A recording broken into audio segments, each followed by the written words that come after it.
So it currently says that it's processing. I imagine it'll take a minute for. Okay. If that doesn't work, we can always do a regular screen share, which should work just fine. And yeah, so now I'm seeing slide 1, like next slide. I have all of that control. Perfect. So then would you just need me to then, like, can you pull that? How does that work? Cool. Yeah. Are you still okay? Perfect. Sorry, guys, if you've just joined us, this is our first time using StreamYard, so we're just playing around, making sure we know how to do it. Thank you for everybody who's joined already. And we should be live streaming on LinkedIn as well. So we're just going to give everybody a few minutes to join, and then we'll go ahead and get started with today's presentation. So I'm calling in from Southern California today. We were just talking about where we're located. I'm in the Temecula area, which is Southern California's wine valley, if you will. We're just between San Diego and LA. How about you, Emma? Where are you calling in from? I am in Las Vegas. So I guess I'm where the party starts, and then where you're where people go to recover once they. That's right. Once they've had too much. But no, we actually live in the suburbs, so it's really peaceful here. We're close to the mountains, and I think that a lot of people assume a very limited view of what Las Vegas is, and there's actually a lot more to it than at first it appears just to the average tourist. Yes, that's very true, actually. My sister lives in the suburbs in Henderson, and there's a lot to Vegas, and there's a lot around Vegas, too. It's not just the Strip and those activities. So yeah, highly recommend you venture outside of the Strip when you're there. 100%. It's also like such an interesting example of reinvention and marketing with the way that Vegas continues to figure out how to stay relevant to the next generation and the people with money. And, now it's really becoming a sports tourism capital. And there's just all sorts of interesting things. They're getting ready to build a couple of large movie studios here. Oh, so wow. It's really entrepreneurial, just I think the actual kind of mindset of the city itself. Yeah. And I'm excited for that high-speed train they're supposedly going to build between LA and Vegas. They broke ground this week. Oh, right. Let's do it. That'll beat sitting in traffic for sure. Yes. All right. Well, I think we've got everything all situated, so we can go ahead and kick this off, Emma. I'll get it started. So thank you, everybody, for joining another episode of IntentWise Connect webinars. We are joined today by Schermer Tamir from Marketing by Emma. She's the founder there. And we're going to be talking about something that I think sometimes gets overlooked in the journey of growing your brand, especially in e-commerce, which is actually telling that brand story, having foundations and values that your brand stands for, and like Emma says, building an unbeatable brand on e-commerce. So really excited to dig into Emma's suggestions and her experience in branding with e-commerce today. Before we do that, I just want to give a quick introduction of IntentWise in case you don't know who we are or what we do. We are a software provider that helps work with brands and agencies that sell on Amazon and Walmart, Instacart, or Criteo. And we offer 3 software solutions that help you grow your business. The first of which is our IntentWise Ad Optimizer. This connects to Walmart and Amazon ads and allows you to optimize them using rules, AI, or a mix of both. The best thing about our ad optimizer is it doesn't box you into one particular strategy. You can just implement as many different strategies as you need, and we support them all. Next is our IntentWise Analytics Cloud. This is an end-to-end reporting solution. So we connect to all of the APIs from Amazon and Walmart, download all of your data, connect it together, and make it available to you in state-of-the-art data warehouses. We also have reports that you can get up and running within just a matter of days. So if you need help with your reporting or visualization of any of your metrics on e-commerce, Analytics Cloud is the product for you. And last but not least, our latest solution, which is called IntentWise Explore, is a platform that is built on top of Amazon Marketing Cloud. So it allows you to build audiences, get insights, run queries from Amazon Marketing Cloud without needing to write any SQL yourself. It can all be done within the IntentWise platform with a click of the button. So without any further ado, if you want to learn more about IntentWise or our products, you can check out our website or message me on LinkedIn. But for now, I will go ahead and turn the time over to Emma. And allow her to introduce herself and walk us through today's presentation. Thank you so much for that introduction, Ryan. And as you mentioned, this topic often gets overlooked, but especially when you're thinking about using these tools to be selling on a variety of different marketplaces, the brand piece becomes even more important. So whether you're gearing up to get to that place or you already have an omni-channel strategy, making sure that you have a cohesive sense of who your business is and where you're going is not only just necessary, but is really going to help you carve out a more competitive niche that you can defend, that you can grow from, and that you can really build a business that has longevity. And we all know that the e-commerce space is not easy right now.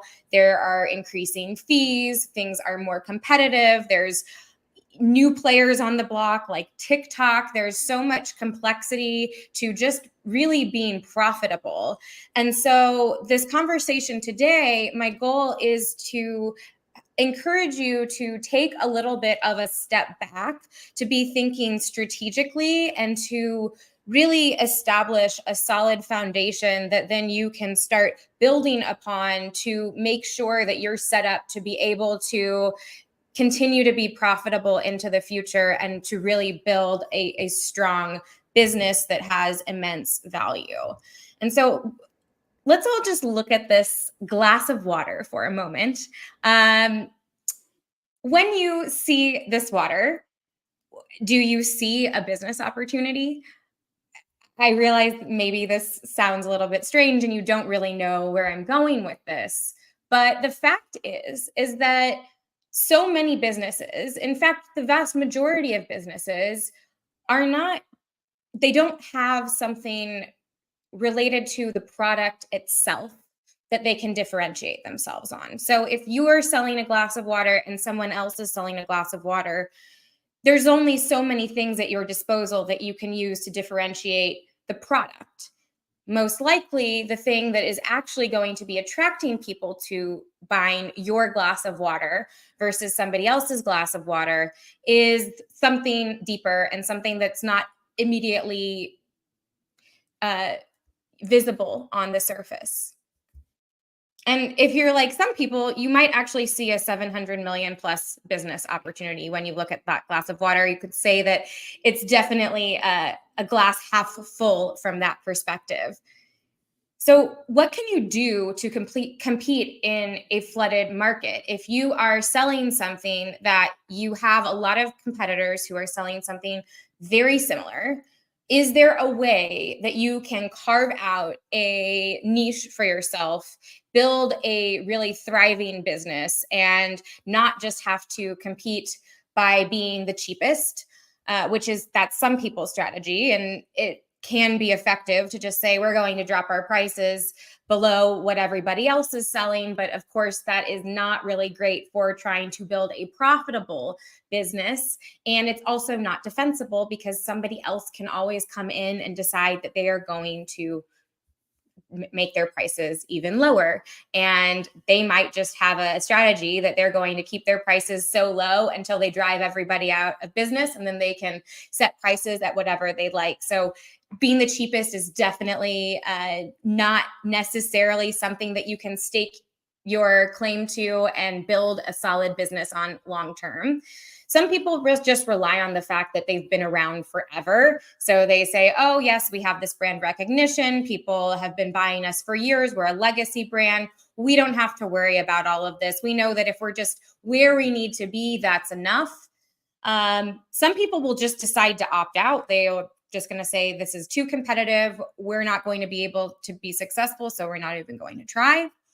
There's always, let's just drive more traffic. We'll run more ads. We'll set a higher budget. We'll just be really aggressive with our advertising and marketing strategies. Maybe we see that all these scrappy new brands have really interesting deals that they're running with influencers and spokespeople, and we'll get people to promote our products on TikTok and Instagram, and that's the way forward. So all of these are tactics that can be used or not used, but none of these are really a long-term strategy that's going to help you go the distance. So my name is Emma Schermer Tamir. I'm the CEO and co-founder of Marketing by Emma. That gentleman to the left of me is my husband and business partner, Erez. We started Marketing by Emma in 2016, and since then we've worked with over 2,000 businesses from all over the world, helping them get very clear about how they can strategically differentiate themselves and then communicate effectively with their target customers. We do this through listing optimization, through website copy, and through really helping businesses communicate through a unique brand identity and voice. And so through this, we've learned a lot about what it takes to be competitive in the most hyper competitive marketplaces in the world, like Amazon. And again, you are most likely not going to be coming to market with an invention that has zero competitors. You're likely going to be going after the same set of keywords that tens or hundreds of other businesses are vying for. And so, what can you do as a business to win over the right kinds of customers, keep them coming back for more, turn them into brand evangelists, and really build a successful business? And that's one of the things that brand can do for you. So it's something that is going to help set you apart, but it's also going to continue to feed and fuel your business for years to come.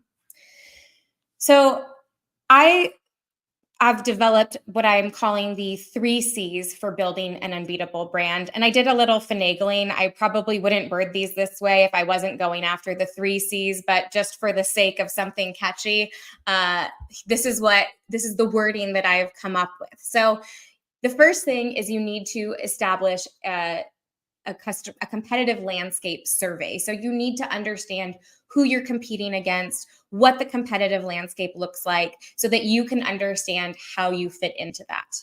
The second is you need a customer avatar. So you need to be very clear about who your customers are, getting very specific about the people that you serve. And then the third part is your company identity deep dive. So really building out a solid sense of who your brand is. And these, I realize, are numbered, and it might suggest that they are showing the order that you should be doing these in.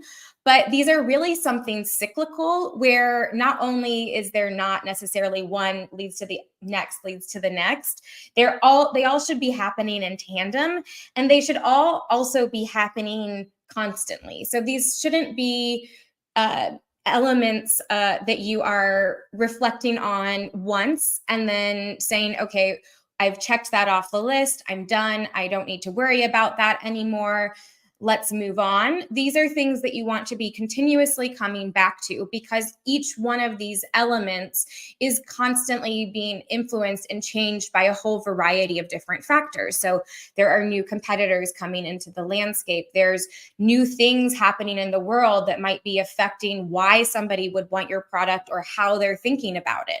People themselves change and evolve over time. And similarly, as your business exists, your business is going to evolve and change over time. And so we want to make sure that all of these we're clear on, and that we are keeping current to not only what's happening now, but with a sight towards what's also going to be happening down the road in the future. So step 1, survey the competitive landscape. In other words, we're trying to answer the question, what sets you apart from the competition? What makes you unique? So we're not just looking at the competition and saying, okay, this is how it stands, but we're looking at the competition also in relationship to who we are and what makes us special, and really looking for those gaps and those opportunities where we might be able to establish a clearer boundary around our niche, or even almost creating our own category within the category. And I'll show you what I mean in a moment. So what do you do when you look like everyone else? These are some of the top water bottle brands out there. And you can see that all of them look very similar. So we have natural colors, blue. We have the one Perrier that's in a green bottle, but everything else is blue to be like water, and very natural images of mountains and animals, and nothing here really stands out as being something strongly unique. And there's also probably not a ton of loyalty that's happening as much as what's available when you happen to need a bottle of water. So it's not that we all are having a personal affiliation with saying that I relate to Smart Water or Voss or Fiji, and that is who I am, and that's how I want to be associated. It's really just a matter of availability and convenience. Now, a lot of these companies have built very successful businesses, but they're all sort of more or less equal with slight variations. Some might have a special pH or electrolytes, but again, very minor, minimal things. And then we have a company that's coming into the scene like Liquid Death, and immediately they're doing a few things very, very differently. And they're not just doing it differently to be different, but very intentionally, because it is carving out something that doesn't exist. So they are putting their water rather than in bottles, or there are a few companies that have their water in carton boxes, but they are unique in putting their water in a can. Of course, we have LaCroix and things like that, but even their non-sparkling water is served in a can, which there really aren't any well-known companies that are doing that. So not only are they putting it in a can, but they are using a very distinctive design with this can that is eerily reminiscent, perhaps even strongly borrowing from Guinness beer. So the next time you see a Guinness beer, see if you can spot the similarity with Liquid Death. And they're not shying away from this. They are actually playing into the idea that it is very easy to mistake these cans as an alcoholic beverage. And that is a core piece of their brand identity and how they're showing up. So you see here that it's not just the design, the text here, don't be scared, it's just water, murder your thirst, death to plastic. So we're using the totally opposite language and the opposite sense of brand here, in contrast to these other waters that are life water, smart water. So, the sustaining properties of water, they're flipping that on its head and doing something really different. So this isn't something that's just operating in a vacuum. It is also operating in response to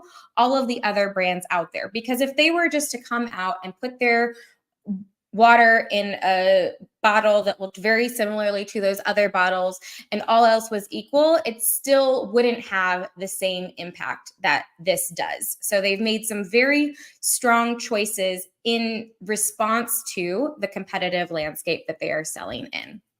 So we need to think outside of the bottle if we want to be competitive, particularly in a very high competition environment. So different ways that you can go about starting to figure out where some of those opportunities are could be reading reviews. So looking at reviews of your competitors and of your own, and getting a sense of what people care about, what they're talking about. And it doesn't have to just relate to your product itself. It can also relate to a lifestyle. It can relate to a group of customers. It can relate to a lot of different things.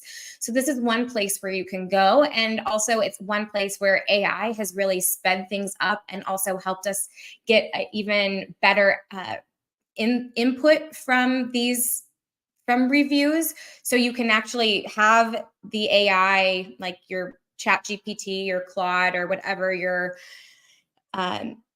AI chat tool of preference. You can copy those reviews into the AI, ask it to review the reviews, and then share with you its top observations, analyze them for what are the most common things that people are talking about, the positives and the negatives, and all of those things where it may be difficult to even recognize some of those patterns if you are just looking at each one as a standalone, as a human. So I highly recommend integrating AI into that specific piece of things. Social media research is also a really great way of being able to understand what people are talking about and what they're caring about in the different categories that you're selling in. So be that TikTok, Instagram, Facebook, all of these different social media platforms are also going to be giving you insights into different types of customers. So just be keeping that in mind. But another great way to get a sense of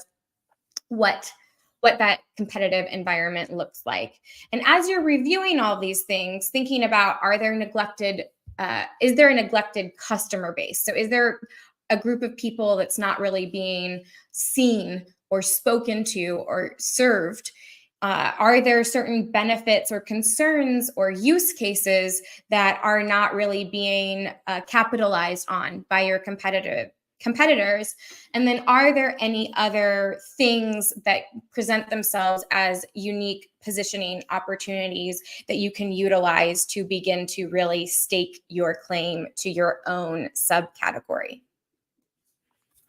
So step 2, develop your customer avatar or your customer avatars. So if you're not familiar with this term, essentially customer avatar is a very detailed profile of who your target customer is. And one of the most common mistakes that I see people making when it comes to both branding as well as any of their marketing efforts is we have this innate desire as people to want to be appealing to everyone.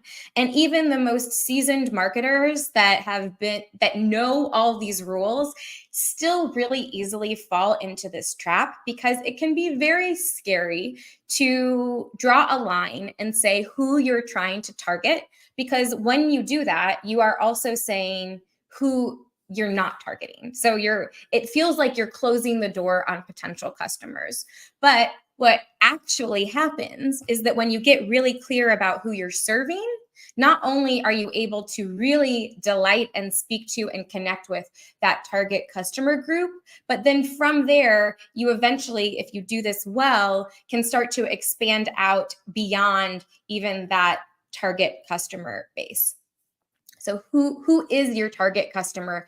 You need to be clear on this. And the great thing about getting clear on this is that once you are able to picture exactly who you're trying to serve, it will make so many of your decisions much easier. Because suddenly, if I go from trying to market an item that is targeted to anybody between the ages of 18 and 99 that's living in either rural or urban environment, and I mean, that doesn't give me any specificity or clarity. I am essentially having to dilute my messaging in order to try to appeal to a very wide audience. Whereas if I get really clear and I say I'm serving 18 to 23-year-old males living in rural areas, and there's one named Luke, and Luke is super into this video game.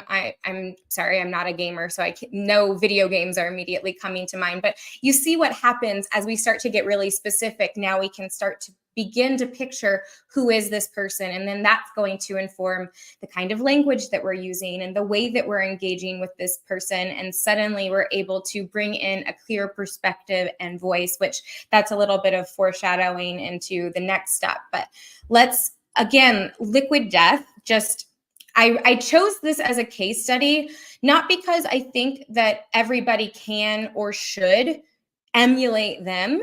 They have a really specific vision of who their customers are and who their brands are. And they really push boundaries, sometimes in ways that upset people. They have some pretty aggressive marketing, let's just say, from time to time, that is definitely not for everybody. But the reason that I chose them as a case study for this presentation today is because it also shows very clearly how precise and focused they are about who they're serving and how willing they are to push boundaries and ruffle feathers. But you can do these same things in a variety of different ways. So you don't have to be intentionally provoking people or intentionally being very edgy to really embody these principles and philosophies and apply them to your business. You can do the same thing by being very gentle and unassuming. It's really just about creating that contrast that's so important. And so obviously with a company like Liquid Death, that contrast is pretty extreme. And so it's much easier to see and grasp and get a sense of what I'm talking about. So this is incredible. Liquid Death has thousands. I didn't have a way of counting, but if you go and look at how many images they're tagged in, you can just on Instagram, you can just scroll forever, seeing pictures of people tagging Liquid Death in their social media. And you can see that there's a little bit of a sense of, we have like the horror fan, we have somebody that looks like they're in a cemetery, somebody that almost looks like maybe they're in the back room, they're like in a band or something like that. So they have a really clear customer base and a really strong sense of who that is. They've also, in addition to building a business that now has an over $700 million valuation, they sold over $3 million last year in merch. Essentially, people that love this brand so much that they want to spend money to buy products to essentially market this company's business. People are getting their logo tattooed on their bodies. So this is a really strong indication that they know who their customers are and that they're communicating really effectively with them because they have such a cult-like following and such an enthusiasm in their customer base.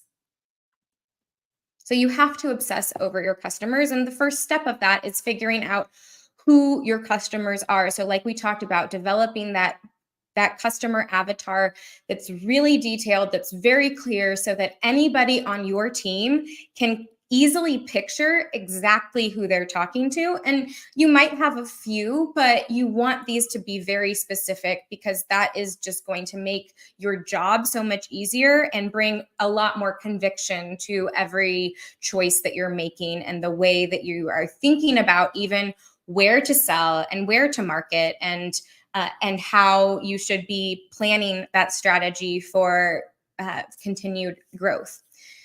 Part of that is also really thinking about what your customers care about. So not just in relationship to your product, but also in the broader world. So what are the things that they're scared about? What's keeping them up at night? What are their favorite forms of entertainment?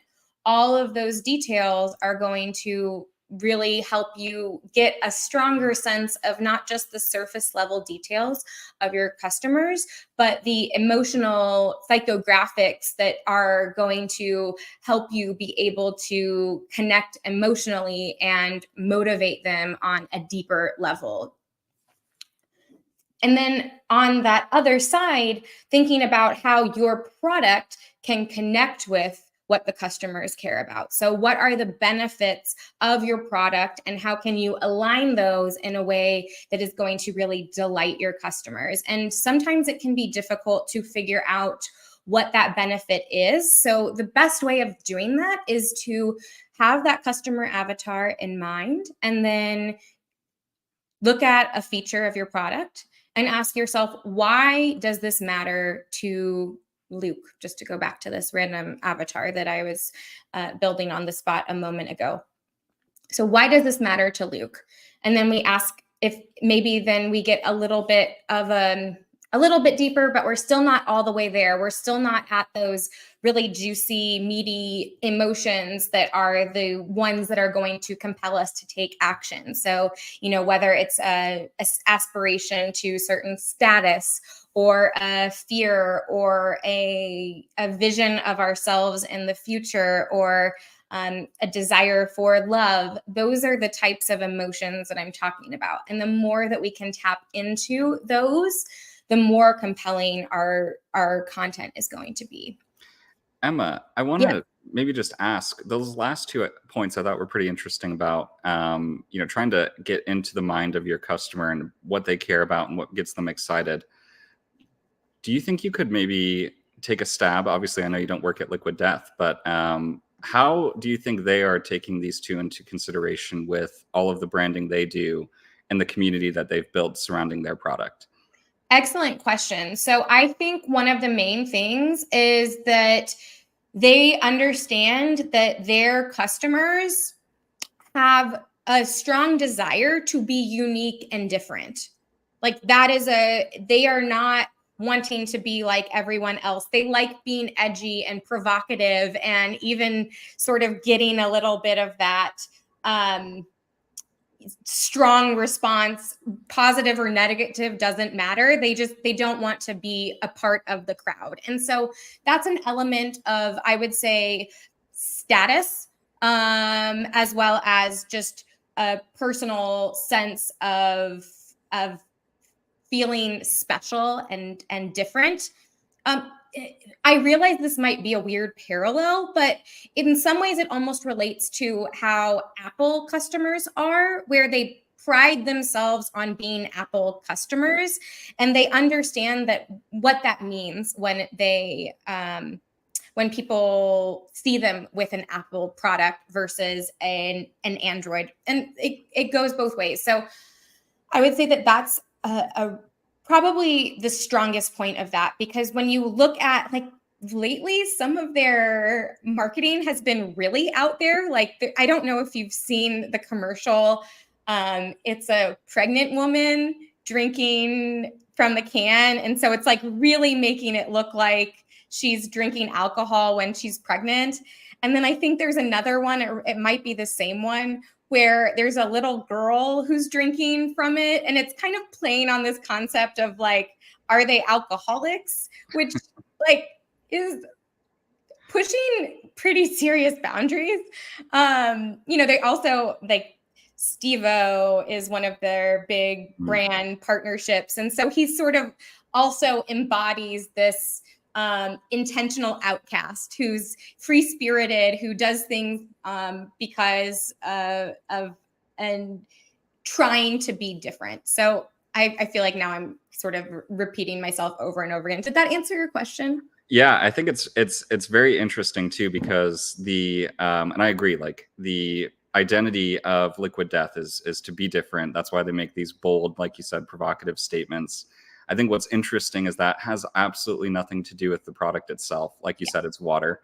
There's probably many other examples of brands like this. One I can think of is Dude Wipes, right? They have this very similar, like, edgy, provocative marketing language that has ultimately nothing to do with the product you're buying, but your customers want to associate with that and want to be a part of that that identity that you've created. So very cool, very interesting, I think, to work with companies like that. That's a great example. And the point that you made, if you're listening and you didn't really let that sink in, you should, because it's pretty profound, which is that when you do this really effectively, the product in some ways is almost not inconsequential. Like, you need a good product and you need to choose the right product to do this with.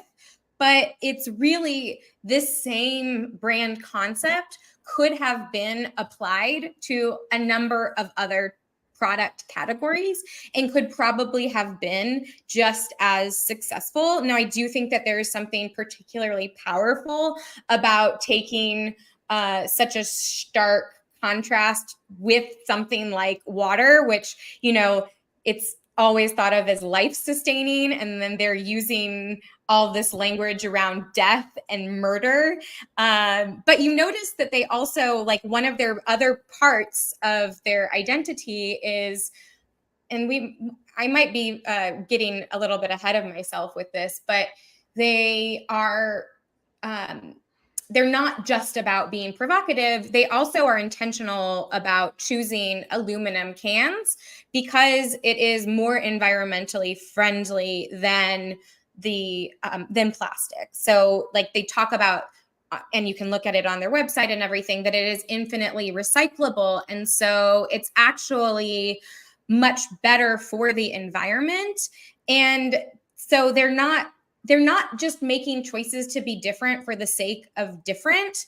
They are very thoughtful and intentional about all of these decisions, and there is depth to them. So I think that that's really important to keep in mind, that it can be easy to see some of these examples and to fall into feeling like you need to be gimmicky, and that can actually lead you down a path that may not get you where you want to go. Definitely. So that sort of just really nicely leads us into step 3, which is building your brand identity. So we've kind of been talking about this in tandem, because, as I mentioned, it's not just a step 1 and then step 2 and then step 3. You should be thinking about all of these components as you're considering each one. So they're really all working together to create a very strong, essentially, conversation is what we're trying to do. So even if you are selling on Amazon or Walmart or Instacart or wherever you're selling, really great branding and marketing is facilitating a conversation even when somebody is simply looking at it through a screen, because they're looking at it and they're seeing themselves, they're feeling some sort of emotion that you're trying to evoke, they're feeling heard and seen and understood. And so this is a part of doing that. A conversation requires two entities. And so we're clear about the customers, but just as important, we need to understand who our brand is, how we want to show up in the world. And these are choices that are really powerful, not only for your marketing, but really for informing decisions throughout your entire business. When you're clear about who your customers are and what your brand identity is, then that is going to influence the way that you engage with customers when there are problems, and the types of packaging you use, and the language that you use, and all of these other choices are going to be influenced by your how your brand is wanting to show up in the world. So one of the ways that I think it can be helpful to think about this is to imagine, if your brand were a person, how would you describe them? Because what we often fall into when we are thinking about brand identity is these really conceptual terms. So, we talk about values and vision and mission, and I don't want to discount the significance and importance of those. You really need to be clear on them. However, it can be difficult if you're only thinking about those to then translate that into what it looks like when you're actually engaging in the real world. So the kinds of language that you're using, and the type of humor that you may or may not use, and the colors that you choose, and all of these things are going to be informed by your brand identity. And so creating essentially a customer avatar type profile for your brand is a great way to bring a lot of clarity to how you're wanting to show up. And then it's also really going to help align everybody on your team to understand where they're aiming. Because if you simply say, our brand has a sense of humor and is a little edgy and is also very intelligent, that could be interpreted in a lot of different ways. Whereas if you say that my brand is a 40-year-old guy who used to play in a rock band and whose favorite show is Family Guy. And during the day, he's running a startup. Now you have a very precise understanding of not just what kind of sense, not just this, that he has a sense of humor, but what kind of a sense of humor he has, what he's going to find funny, the kinds of cultural references that are going to resonate with him. And so that's where this can be so helpful, and really getting concrete and clear about how you're going to be really showing up in a, not just showing up, but in a consistent, cohesive, strong, intentional way. Because if you're not intentional about these things, it's still going to happen. It's just that there's going to be a disconnect, and things are not necessarily going to feel the same and feel cohesive. And people may not necessarily be able to put their finger on what feels off, but there's going to probably be something that just feels a little bit weird to them and is potentially going to create some of that friction that's going to send people on to your competitors. So back to Liquid Death, we're talking about their brand identity. And if you look at every single choice they make is so intentional. So when you're signing up for their newsletter, they say want free horror scopes. So they're, playing into all these things. They have this flask that they sell. I think it's called the cask something. It's essentially like a flask in the shape of a casket. Their loyalty club is the Liquid Death Country Club, and you can sell your soul and get all these benefits. So not only are they clear about who their customers are, they're really clear about who they are. And then through that, they are able to get super creative with how they are doing all these different things and making all of these choices in a way that is really going to set them very strongly apart from the competition. So you are not going to confuse Liquid Death with anybody else. Although I did see that now they have some copycats, so it'll be interesting to see how this space evolves, because of course, whenever there is a lot of success somewhere, then you normally have people that are trying to replicate that success without being creative and just trying to do the same thing.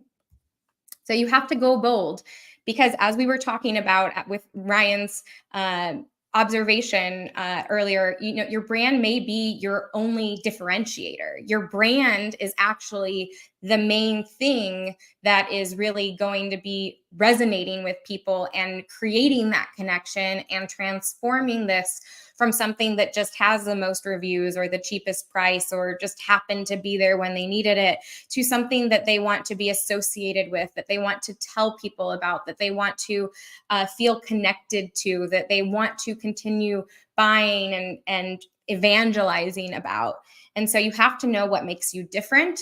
You have to know who your customers aren't. You have to be consistent and cohesive, like I just spoke about. And you have to really understand, why would people choose you? What is it about what you're offering that is going to delight customers, that is going to make them get excited to choose you? They have a lot of other choices out there. In fact, maybe for a long time, they've been choosing somebody else. So what's going to be compelling enough for them to make a different choice, to even create something that could potentially be uncomfortable or lead to a problem for them? If they have something and they know it works, why should they get out of their comfort zone to do something different? So developing a unique, distinct voice, using storytelling, which is really, that's a whole other topic that we don't have time to go into today, but I wanted to point it out because it is a really powerful tool, not just in the sense of telling a story, but even using story as a framework for how you position some of these different elements. If you'd like to learn more about that, I highly recommend the book Story Brand by Donald Miller. And I also have a YouTube video that I just published that goes over that framework and how you can implement it in your own business.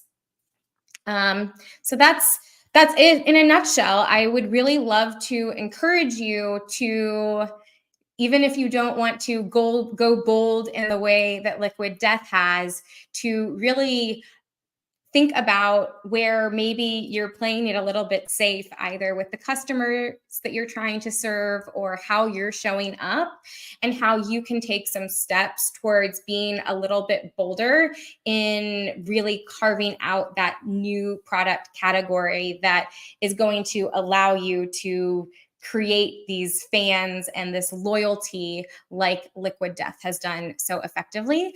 And if you are feeling overwhelmed by this and you would like somebody to take a look either at your Amazon listing or a Walmart listing or a page on your website, we're also happy to offer a free listing analysis. So you can go to marketingbyemma.com/free analysis or scan that QR code to claim that. And lastly, if you have questions or if you would like our help doing any of this, please feel free to reach out. Always happy to answer any questions that you might have or help in any way that I can. So thank you so much. And also happy to answer any and all questions now. Yes. Thank you so much, Emma. That was an amazing presentation. I definitely learned a lot. And I think it's very interesting for some of us who spend our days in the day-to-day tactically, changing keyword bids and optimizing accounts to actually think about all of the other things that are happening or should be happening at the brand level to come up with a really solid brand identity. One question I had, just to maybe wrap this up, and if anybody else has questions, feel free to drop them in the comments and we will take them now. But I'm curious with, you mentioned generative AI during the presentation once as a means to, analyze large amounts of text like reviews and very quickly pull out insights. I think something else that's happened somewhat recently is companies like Amazon providing tools to generate images or to generate titles and bullet points for your listings for you. Kind of the opposite of what we've just been talking about today, which is being very intentional about how you create those listings. So what are your thoughts in general on using generative AI for listing creation or for social media image creation? Like we start to see brands doing it more and more often. Do you think that's, bad idea, good idea? What do you think? So I feel like that's a complicated question where I can't say all good or all bad. And I will say that it's an excellent question. And in general, one of the things that AI has done is in some ways it's really leveled the playing field. So frankly, a few years ago, if you just had something written in decent English and some okay photos, you would likely do okay on Amazon. You didn't necessarily need to have the most impressive or amazing marketing because there were lots of people that just either didn't have the budget or were not native speakers, English speakers. And so you could just use that to build trust and to demonstrate that you're a legitimate business and do pretty well. So you don't have that advantage anymore when it comes to AI because now everybody has access to creating, decent, passable content. So I would say if you have a very large catalog, then it can be great. What we've personally found is that it's better for the idea generation and the research and the kind of prep work side of things. So even using it to help you create customer avatars and build out brand identities or rephrase things through different types of voices can be fantastic. But using it as a standalone to just create without having that input is really going to be doing the opposite of what we're talking about. So it's only going to make you blend in because AI is not capable, at least not now, of thinking in this creative, innovative way like Liquid Death has done. So that some of those ideas and they're constantly pushing the envelope in ultimately what creativity is taking two unrelated ideas and finding a way to combine them in a way that's interesting and innovative and unique. And AI doesn't really do that. AI works with what it already has. And so it can be good for some of those filler things. It can be good for some initial drafting. But what that should do is it should actually free up more time and creative space to also be thinking deeper strategically about what you can do to position yourself uniquely. And so I would say it's really thinking about how you can use the two in tandem to create something special that stands out, that's connecting with people in a way that just AI isn't capable of doing. I really love that answer. I think AI is helpful for a lot of things, especially things that take a lot of time or just are looking for patterns in systemic information. But when it comes to, like you said, creating, there's no better mind for that than your own or the mind of your team. So I think when it comes to using generative AI, and this is something we've seen as well, it definitely is best used in the brainstorming process and or when you need to do things at incredible scale that would just not be possible to do manually. But very interesting to see how that will continue to evolve over the years. Agreed. Neil Patel puts out a lot of really interesting research around, because he has access to such massive amounts of data with his different tools and with his agency. And one of the things that he's put out a lot of sort of insights about is the engagement rates of content that's just fully AI generated versus content that's also has a human input. And it's pretty starkly different how much better the human assisted or human created content does. And so if you're simply trying to create a lot, then you can do that with AI. But if your ultimate goal is to engage with humans, then you might just be creating a lot of noise without actually being effective in your end goal of connecting with other humans who are the ones that are going to be making the decisions about whether to buy from you or not. That's right. Well, Emma, thank you again for your time today and putting this together. I think this has been fantastic. It seems like we don't have any other questions from the audience, so we can go ahead and wrap it up. Is there anything else you'd like to leave us with today? No, other than, just the encouragement once more to maybe practice getting a little bit outside of your comfort zone with thinking about some of these things, and you might be surprised at what kind of results await you when you are willing to be more be bolder with how you approach your branding and strategic positioning. Awesome. Thank you, Emma. You can reach Emma at marketingbyemma.com or connect with her online. And if you have any other questions for IntentWise, feel free to reach out to me. We will be sharing the recording of this webinar early next week. So if you want to share it with your colleagues, please feel free to do so. And we hope to see you on the next IntentWise Connect webinar. Thanks, Emma. Hope you have a good rest of your week. Thank you. Bye.